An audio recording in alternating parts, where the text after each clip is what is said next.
इस वक्त की बड़ी खबर 290 सीट पर 290 सीट पर इंडिया गठबंधन आगे अपडेट कर रही है। एक मिनट के लिए रोकूंगा आपको। 290 सीट पर इस वक्त में इंडिया गठबंधन आगे है। 235 सीट पर इस वक्त में इंडिया एनडीए है और 16 पर अन्य है। तो ये आंकड़ा इस वक्त का बहुमत प्राप्त कर लिया है इंडिया गठबंधन ने। पहली बार बहुमत यहां पर साफ तौर पर प्राप्त होता हुआ, और ये 10 बजे की तस्वीर जो है वो आपके सामने है। यानी 10-12 बजे जो कहा जाता है कि सरकार बनने का रुझान साफ होने लगता है, तस्वीर साफ होने लगती है।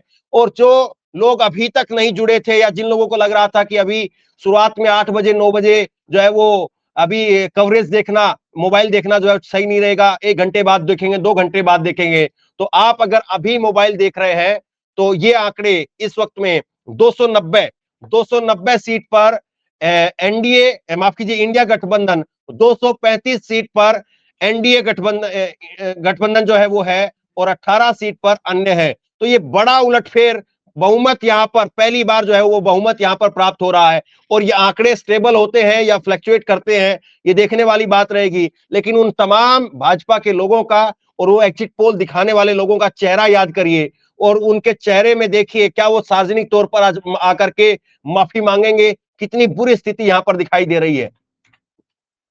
उत्तर प्रदेश के गांवों में, गांव का जिक्र मैं कर रहा हूं पूर्वांचल का, भाजपा का कोई नेता वोट मांगने का साहस नहीं किया। जो कुछ भी वोट इनको पड़ेंगे वो कस्बों से और शहरों से पड़ने वाले हैं।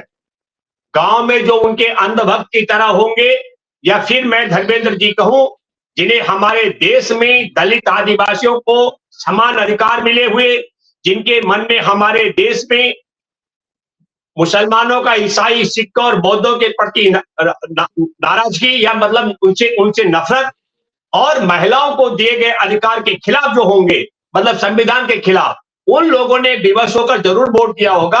नहीं तो बड़ी संख्या में उत्तर प्रदेश का मैं कायम हूं, 55 से 60 भी जा सकती हैं सीटें, ये संभावना उत्तर प्रदेश की है। इसलिए जो बहुमत की आप बात कर रहे हैं, भाजपा कहां से इतने बड़े सूबे में से जब वहां पिछड़ जाएगी तो बाकी कहां मिलने वाला हिसाब किताब है, ये बहुत बड़ा मामला है। तो बीजेपी को यहां पर बहुत तगड़ा झटका, बीजेपी को बड़ा झटका यहां पर। देखिए धर्मेंद्र जी, मैं आपसे एक बात, जी जी जी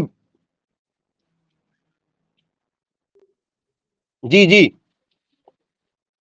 मैं आपसे कह रहा था कि कल परसों तक जो मेन स्ट्रीम मीडिया ने जिस तरह का एक नैरेटिव बनाया था वो छोड़ दीजिए। मैं तो आप जस्ट था जब मैं आपसे बात कर रहा हूं, इस वक्त एबीपी न्यूज आपकी आवाज थोड़ी कट रही है। एनडीए गठबंधन को 301 सीट पर बढ़त दिखा रहा है और इंडिया गठबंधन को 2। आपकी आवाज थोड़ी कट रही है, एक बार आप लॉग आउट करके लॉग इन दोबारा कीजिए एक बार।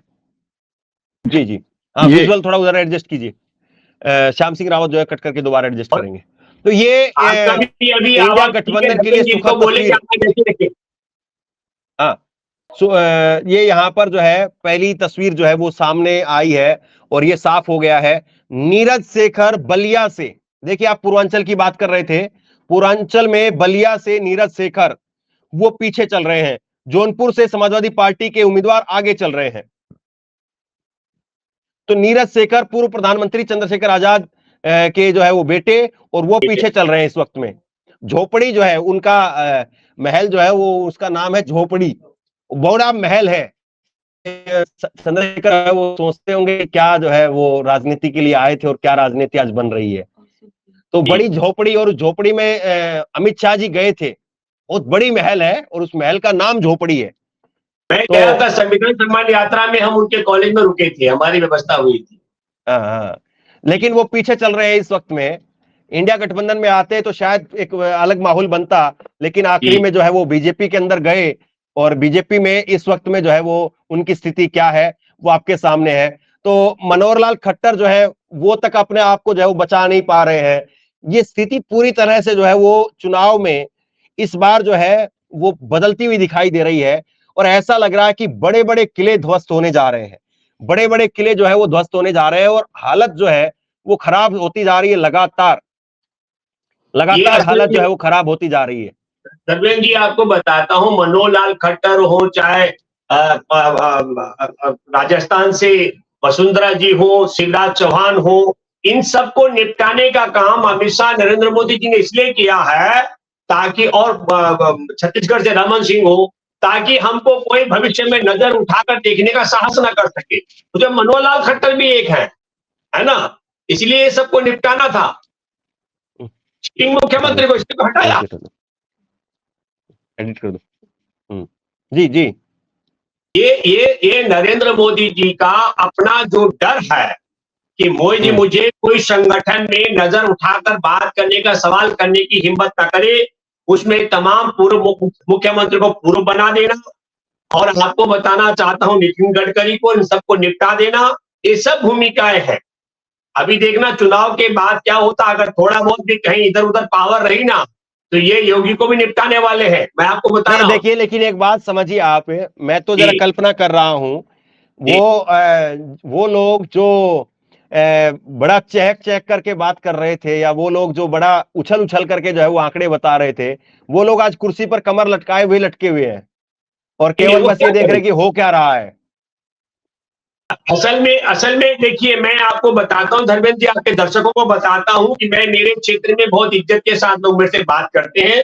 मैं जब वोट डालने के लिए गया तो तफ्तीश कर ली कि वहां खाली है। मैं जब गया तो मैंने मेरे आगे जो लाइन में कतार में खड़ी थी महिलाओं से बहुत पूछा कि आप किसको वोट दे रही है। उस महिला ने बिल्कुल नहीं बताया। एक व्यक्ति मुझे 3 दशक से ज्यादा समय से जानते हैं, उनको मैंने फिर पढ़ा, जब वो वोट डाल के जा रहे थे, रोका और फिर कहा यार मुझे तो बता दो।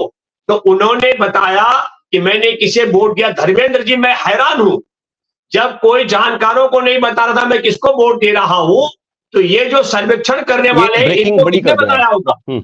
ये जो सर्वेक्षण हुआ, ये कैसे और कहां किया इन्होंने? नीचे बड़ी कर दो जाए। मैं आपको बताता हूं सर्वेक्षण कहां किया। ये गए 3 व्हीलर वाले के पास, ओला वाले के पास, उबर वाले के पास। उन्हें पता है ये टीवी तो रोज मोदी मोदी करता है। उन्होंने कहा जी मोदी। आप समझ रहे, जो टेलीविजन वाले जब गए तो जैसे लोगों ने लोगो देखा तो देखा ये लोगो तो मोदी मोदी करता है। तो कहे साहब मोदी क्यों लोग झगड़े में पड़े, क्यों पंगे में पड़े? आप समझ रहे हैं ना बात को? उस तरीके की स्थितियां हुई हैं टीवी चैनल वालों के साथ, और वही रिपोर्ट बनाई गई है। मैं आपको बताना चाहता हूं, लोगों ने वोट डालने के 2 दिन बाद तक नहीं बताया कि मैंने वोट किसको दिया है। 2 दिन बाद तक धर्मेंद्र जी।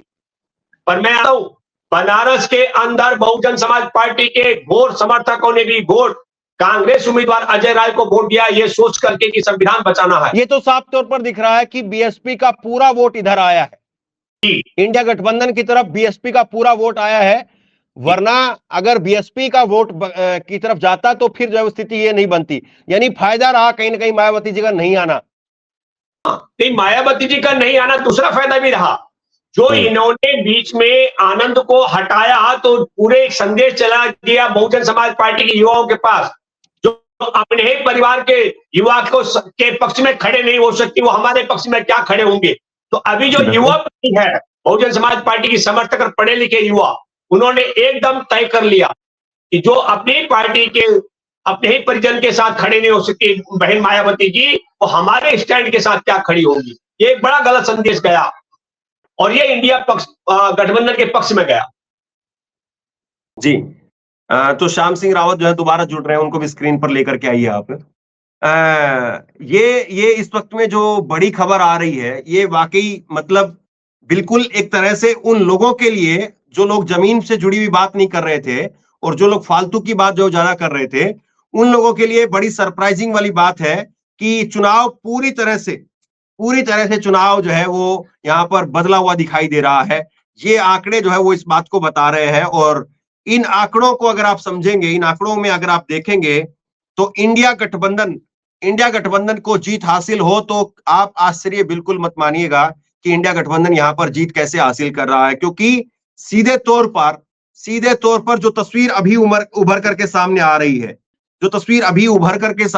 है, वो तस्वीर ये बिल्कुल साफ कर रही है कि पहले से लोगों में अंडर करंट था। कुछ लोगों ने जबरदस्ती टीवी के नाम पर टीवी में जो है वो माहौल बनाने की कोशिश की, लेकिन वो माहौल जो है वो बन नहीं पाया, और उसके बाद में जो कुछ हुआ है वो हमारे सामने है कि किस तरीके से यहाँ पर बड़ा उलटफेर हुआ है। तो ये बड़ी खबर इस वक्त में मैं आपको दे रहा हूं और ये बड़ी खबर वाकई चौंकाने वाली है। श्याम सिंह रावत जी फिर से आप जुड़ गए हैं। तो ये जो खबर है, अभी नरेंद्र मोदी ने हल्का सा जो है वो बढ़त हासिल की है 619 वोटों की। क्या कहेंगे आप, किस तरीके से जो है वो चुनाव के नतीजे लगातार घूमते हुए दिखाई दे रहे हैं? देखिए, जो मेन स्ट्रीम मीडिया है वो अभी भी मोदी के प्रभाव से मुक्त नहीं हो रहा है, जबकि आंकड़े बहुत साफ होते चले जा रहे हैं। इस वक्त मेरे सामने, जब मैं आपसे बात कर रहा हूं, मेरे सामने ये एबीपी न्यूज है, आप देख सकते हैं। आप देख रहे होंगे ना? दोबारा से जो फेरबदल हुआ है उसमें 245 और 275 है, लेकिन वो 315 और 207 की बिल्कुल सरासर गलत कहानी है। तो ये क्यों है कहानी, इसको समझने की जरूरत है ना। ये इस वक्त भी जबरदस्ती ये एक नैरेटिव क्यों बनाया जा रहा है? जो सच्चाई है देश की जनता को वो क्यों नहीं बताई जा रही है? सवाल तो ये है ना। धनंजय जी अभी धनंजय जी जी अभी जबकि इलेक्शन कमीशन ऑफ इंडिया अपनी वेबसाइट के जरिए जो ताजा आंकड़े हैं वो बता रहा है कि रुझान क्या है, किस तरह से मतगणना में की प्रगति किस तरह से चल रही है, किसके पक्ष में है, कौन आगे है, कौन पीछे है। वो जब इलेक्शन कमीशन ऑफ इंडिया अपनी वेबसाइट के जरिए सार्वजनिक कर रहा है, पूरी दुनिया में के किसी भी कोने में बैठा हुआ आदमी इसको देख सकता है, तो ये एबीपी न्यूज जैसे जो चैनल हैं ये पूरी दुनिया की आंखों में धूल झोंकने की कोशिश क्यों कर रहे हैं? जबरन आंकड़ों में हेराफेरी क्यों कर रहे हैं? तो 315 और 207 तो उनकी गाड़ी अटकी हुई है। वो इंडिया गठबंधन को अभी भी जानबूझ करके एनडीए से 207 के आंकड़े पर क्यों रोके हुए हैं? भाई सबसे बड़ी बात तो ये है कि आपकी जितनी हाई प्रोफाइल सीट 112 आप उन्हीं पर पीछे हो गए हैं। हाँ, सबसे बड़ी बात तो ये है हाँ, कि आपकी 108 बड़ी खबर इस वक्त की लखीमपुर खीरी से अजय मिश्रा टेनी पीछे चल रहे हैं। अजय मिश्रा टेनी इस वक्त में पीछे चल रहे हैं लखीमपुर खीरी से। और मैं आपको बताऊं, जिस वक्त में मैं रायबरेली में था, एक पुलिस कर्मी वहां पर, उत्तर प्रदेश का पुलिस कर्मी मुझे मिला वहां पर।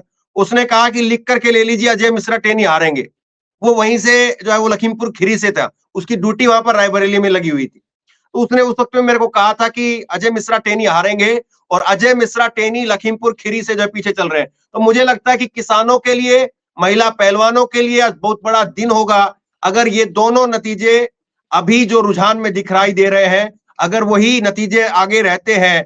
अजय मिश्रा टेनी, ये इस वक्त में जो आंकड़े निकल करके सामने आ रहे हैं, ये इस वक्त में जो आंकड़े निकल करके सामने आ रहे हैं, इसमें अगर यही आंकड़े आगे तक बढ़ते हैं, यही आंकड़े अगर आगे तक बढ़ते हैं, तो आप यकीन मान करके चलिए। उसको थोड़ा इधर कर दीजिए, उसको थोड़ा इधर।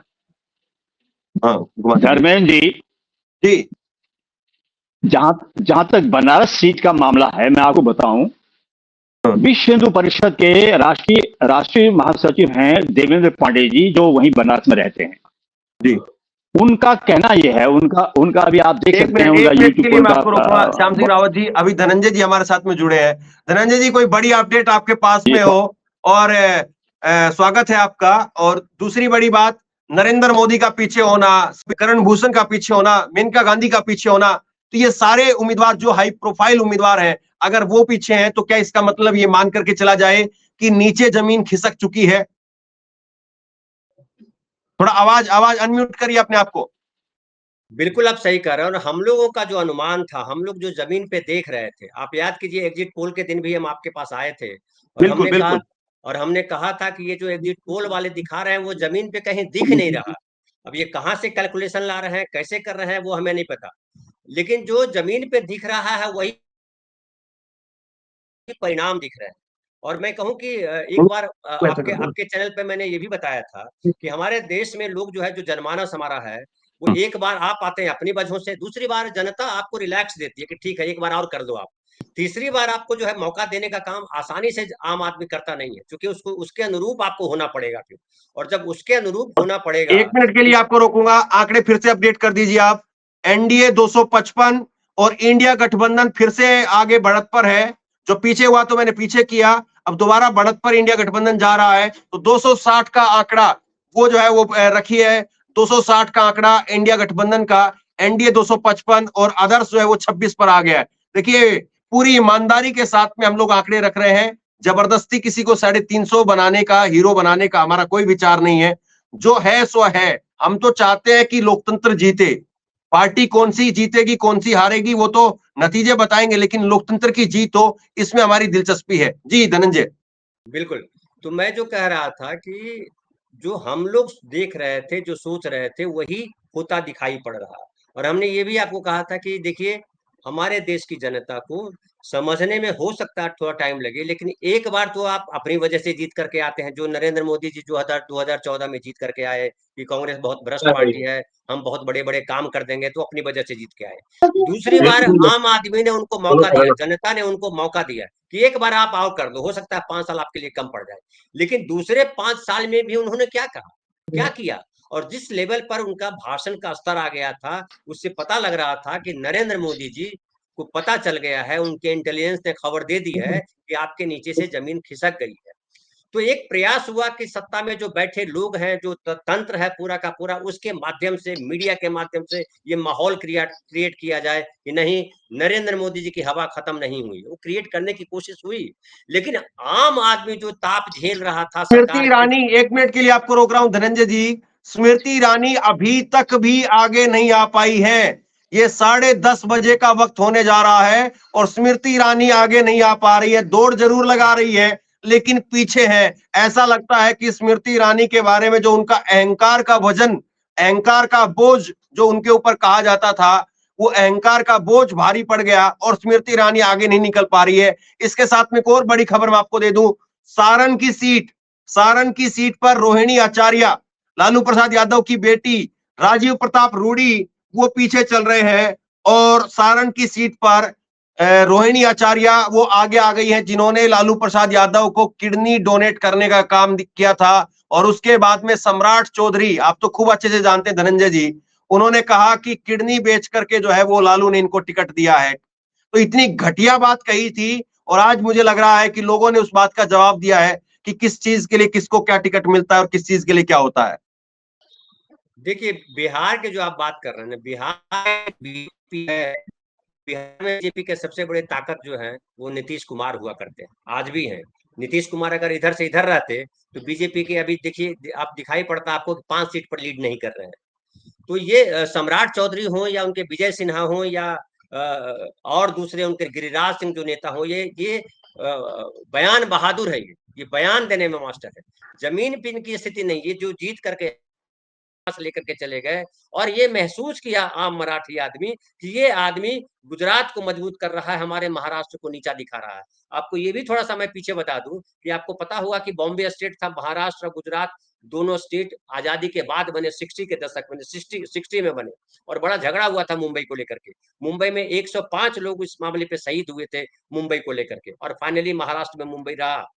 तो मुंबई को कमजोर करने की कोशिशें लगातार नरेंद्र मोदी ने की। अहमदाबाद मजबूत हो जाए, सूरत मजबूत हो जाए, ये कोशिश की।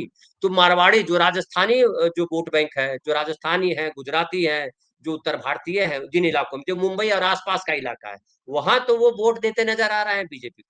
लेकिन जहां शुद्ध मराठी वोटर है, वहां वही कैंडिडेट उनके जीतेंगे बीजेपी के, जो खुद की ताकत रखते हैं, जो खुद का चलिए दम रखते हैं। एक बार जो है मैं दर्शकों के लिए जो बड़ी सीटें हैं, हाई प्रोफाइल सीटें हैं, उन पर अपडेट में दे देता हूं। अभी की जो अभी ताजा अपडेट है, जो लेटेस्ट अपडेट है, वो ये है कि मुजफ्फरनगर से संजीव बालियान लगातार पीछे चल रहे हैं। तो संजीव बालियान का लग रहा है कि वो निपट गए हैं। और उसके बाद में राजगढ़ से दिग्विजय सिंह आगे चल रहे हैं, सुबह से आगे हैं। कैसरगंज से करण भूषण सिंह, ब्रजभूषण शरण सिंह के बेटे, लगातार सुबह से पीछे चल रहे हैं। सुल्तानपुर से मेनका गांधी लगातार पीछे चल रही हैं। और उन्नाव से साक्षी महाराज लगातार पीछे चल रहे हैं। और बहुमत से जो है वो बीजेपी अब काफी दूर हो गई है। अफजाल अंसारी वो लगातार सुबह से आगे चल रहे हैं। नई दिल्ली की सीट पर सोमनाथ भारती वो लगातार आगे चल रहे हैं। स्मृति ईरानी अमेठी में लगातार पीछे चल रही है, अब 10,000 वोटों से पीछे है स्मृति ईरानी इस वक्त में। राजनांदगांव से भूपेश बघेल लगातार सुबह से आगे चल रहे हैं। और कांग्रेस के राजबब्बर गुरुग्राम की सीट पर 10,000 से ज्यादा वोटों से लगातार आगे चल रहे हैं। बेगूसराय की सीट पर गिरिराज सिंह लगातार पीछे चल रहे हैं, अभी उनकी जो मार्जिन है वो 8,000 से पीछे है। और सारण से जो है वो रोहिणी आचार्य आगे चल रही हैं। हमीरपुर से अनुराग ठाकुर आगे हैं, बीजेपी के लिए सही खबर एक हो सकती है। मंडी से सुबह से खबर लगातार ये थी कि विक्रमादित्य आगे चल रहे थे और विक्रमादित्य से पीछे चल रही थी कंगना रनौत, और अभी कंगना रनौत जो है वो आगे आई है।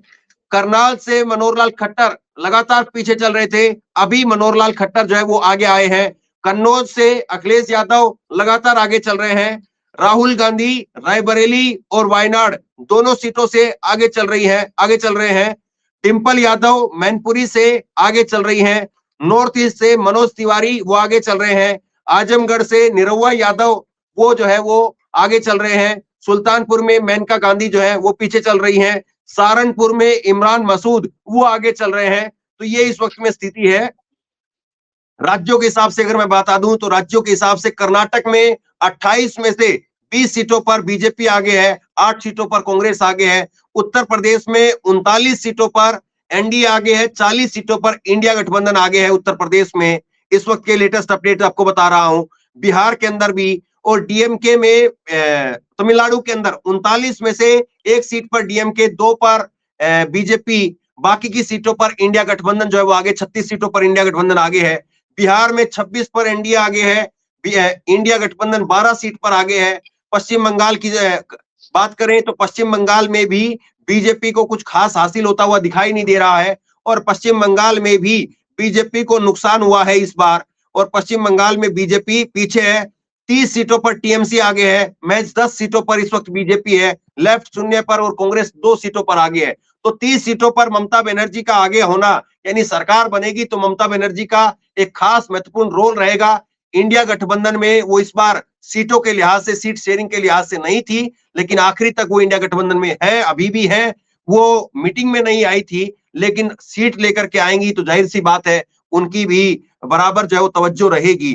तो ये अभी का जो लेटेस्ट अपडेट है वो मैंने सामने रखा है। जी धनंजय जी। जी, तो मैं बतला रहा था कि जो महाराष्ट्र है, महाराष्ट्र में मुझे जो आकलन था हमारा वही जाता हुआ दिखाई पड़ रहा है। बाकी अभी शुरुआती है, अभी ये कहना भी सही नहीं है कि जो हम कह रहे थे वही सही है। तो अभी बहुत सारी चीजें बदलेंगी। लेकिन नितिन गडकरी वाला जो मैं देख रहा था तो अभी आगे है, वो पीछे नहीं है नितिन गडकरी। अभी जो चुनाव आयोग का जो साइट है उस पर बता रहा है कि वो 30,000 से ज्यादा वोटों से आगे है। तो ये जो स्थिति है महाराष्ट्र में, लेकिन एक था कि ये जो शिवसेना उद्धव ठाकरे को खत्म कर दिया, शरद पवार को खत्म कर दिया, वो खत्म नहीं हुए लोग और अपनी मजबूती के साथ हैं। और मुझे लगता है मराठी अस्मिता वाला काम किया है। जब अभी रिजल्ट आएगा तो और बेहतर पोजीशन में महाविकास आघाड़ी मुझे दिखाई पड़ता है कि और बेहतर पोजीशन में होगा। जी, तो ये मतलब ये तो बिल्कुल साफ हो गया, बिल्कुल तय हो गया कि टीवी वाला चुनाव तो कहीं दूर दूर तक नहीं है। और जो लोग 400 पार बोल करके मुंह चमकाने का काम कर रहे थे, जो लोग 400 पार बोल करके अपनी जो है वो छाती चौड़ी 56 इंच की बता रहे थे, उन लोगों का तो आज हकीकत जनता ने देख लिया। हार जीत क्या होती है वो एक अलग बात है, लेकिन अब ये जो आंकड़े हैं, आप भी जानते हैं, हम भी जानते हैं, आंकड़े थोड़े बहुत तो ऊपर नीचे हो सकते हैं, 10-20 सीटें 50 सीटें ऊपर नीचे आ सकती हैं, लेकिन ये यहां से 200 से सीधे 400 चले जाएं, ये तो नामुमकिन सी बात साफ तौर पर दिखाई दे रही है। और पहले ही दिन से जो हम लोग बात कर रहे थे कि 400 पार वाली जो बात है वो टोटल फर्जी बात है, और वही चीज जो दिखाई दी है यहां पर कम से कम। जी धनंजय जी। जी, अब देखिए मैं बता रहा हूँ आपको कि नवनीत राणा बड़ी चर्चा में थी, आपको याद होगा। जी जी, तो पीछे चल रही है नवनीत राणा जो है वो 3,322 वोटों से पीछे चल रही हैं। ये ईसीआई के द्वारा है ना, इलेक्शन कमीशन का जो साइट है उसके अनुसार 3,322 वोटों से पीछे चल रही हैं। तो नवनीत राणा के हारने को लेकर के भी कहा जा रहा था कि इस बार उनको भी जनता जो है सबक सिखाएगी, और वो पीछे चल रहे हैं तो वो पता चल रहा है। जी, तो ये देखिए आंकड़े बिल्कुल साफ हैं, आंकड़े जो तस्वीर है वो बिल्कुल साफ है, और इस वक्त में 10-20 सीटों का जो है वो फेरबदल जरूर हो रहा है। 10-20 सीटें जो है वो इधर उधर जरूर जो है वो ऊपर नीचे होती हुई दिखाई दे रही है। हरियाणा में देखिए आप, बड़ा उलटफेर है। हरियाणा में 4 सीट पर एनडीए है, जबकि 6 सीटों पर इंडिया गठबंधन है। 6 सीटें यहां पर कांग्रेस की जाती हुई दिखाई दे रही है, और आम आदमी पार्टी 1 सीट जो है वो उनके खाते में आई थी। नवीन जिंदल, जिनकी माताजी आप तो जानते होंगे, सावित्री जिंदल, पूरे देश में सबसे अमीर सांसद थी वो, सबसे अमीर सांसद। और जिंदल परिवार के पास पैसे के लिए अगर आप बात करेंगे तो कहीं दूर दूर तक कोई मुकाबला नहीं है। सुशील गुप्ता और जिंदल का जो है दूर दूर तक मुकाबला नहीं है, और ज्यादा जो है भूपेंद्र रावत बता देंगे कि किस किस जगह पर कहां कहां पैसा लगा है। और ये जो है वो जिंदल वही है जो 100 करोड़ का जो है वो वसूली का सुधीर चौधरी के जो साथ में जो है वो मामला आया था, और 100 करोड़ में वसूली में जो है वो नाम आया, और उसके बाद में सेटलमेंट हो गया, और आज खुद जो है वो बीजेपी के पास में जाकर के बैठ गए। तो ये सफाचट एक तरह से जो खटाखट सफाचट चला, ऐसा लगा कि नीचे तक वो चीजें पहुंची है। धर्मेंद्र जी, ये जो ताकत है ना ईडी की, सीबीआई की, तमाम ताकतें, उसका कारण रहा, देखिए मैं आपको बताता हूं, मैं कई कांग्रेसियों को जानता हूं जो भाजपा में चले गए, उनके डीएनए में भाजपा ही नहीं है, पर उनकी मजबूरी है। एक का जिक्र तो राहुल गांधी जी ने खुद ही किया, कहा कि देखिए मां के पास आकर के रोए कि मेरी मजबूरी है, तो जेल जाना पड़ेगा या भाजपा में जाना पड़ेगा। और आपको बताना चाहता हूं आपके दर्शकों को कि कांग्रेस भाजपा